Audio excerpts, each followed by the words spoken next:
All right, so up here on the roof, the main roof covering up here is actually rubber, and rubber is a great material.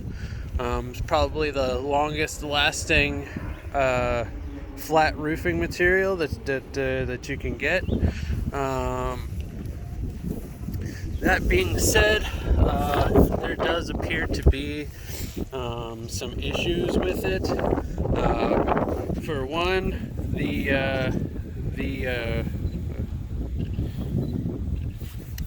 rubber the rubber, when installed correctly, is glued fully to the substrate, to the roof.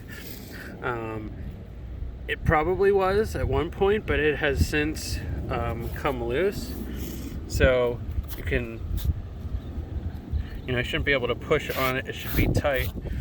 And then, so now this should keep the water out, but what's gonna, so like right here is a nail that was used to hold the substrate down, and that has it's sticking up, it's protruding, and so one way of that breaking is stepping on it. The other way is heavy snow sits on it.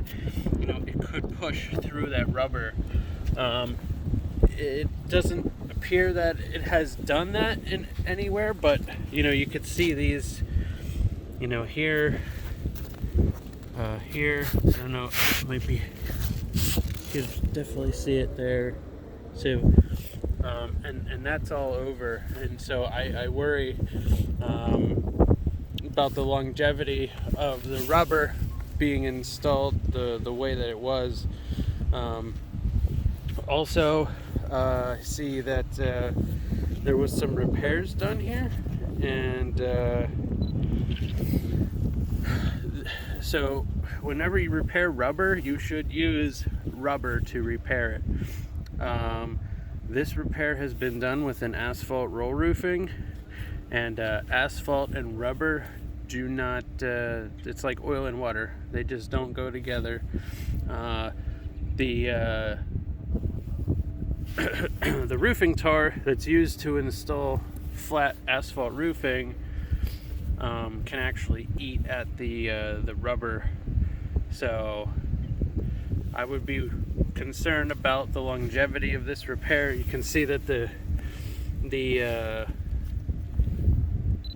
roofing tar has already started cracking in this area, and then there's another one, same sort of thing going on, and then of course it's not even stuck properly. So that rolled up like that.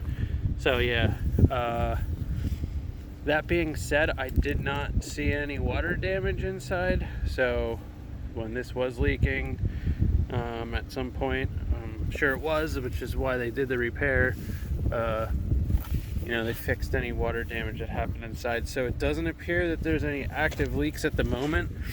But I definitely would get a roofer out here to look at this and repair this correctly with the proper materials. So, yeah, like even now I have to be careful that I don't step on any of those protruding nails that are sticking up, because you can see them pretty much all over the roof. They might not have used the right nails either. You're supposed to use a cap head nail.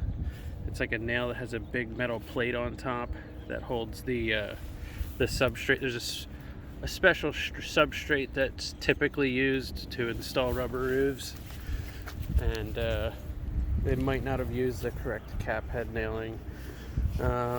So here's another area of concern.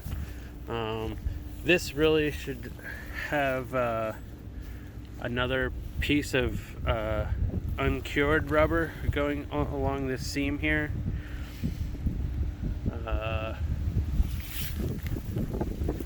So yeah, then the lower roof is asphalt shingles, And that roof has some moss buildup on it. Not too terrible, but that seems to be in good shape. There was one thing I wanted to talk about, and it's the flashing. So there really isn't any flashing, I should say. It's just roof tar. And the problem with that is that the roof tar dries out and it cracks. And it'll work for a while, but then it becomes a maintenance item. You can see here, and I mean, it's just recently been done. So it's not something you should have to worry about for a long time. But an actual piece of aluminum here that basically you cut out a mortar joint, and then the aluminum gets folded into this groove here, and then you caulk that, and then that's the only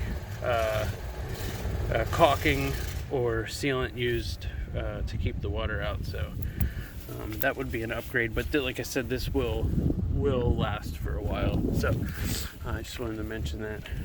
So yeah, here you can see what I'm talking about with some of the moss buildup. Not a huge deal. You know, this can be brushed off or cleaned off. So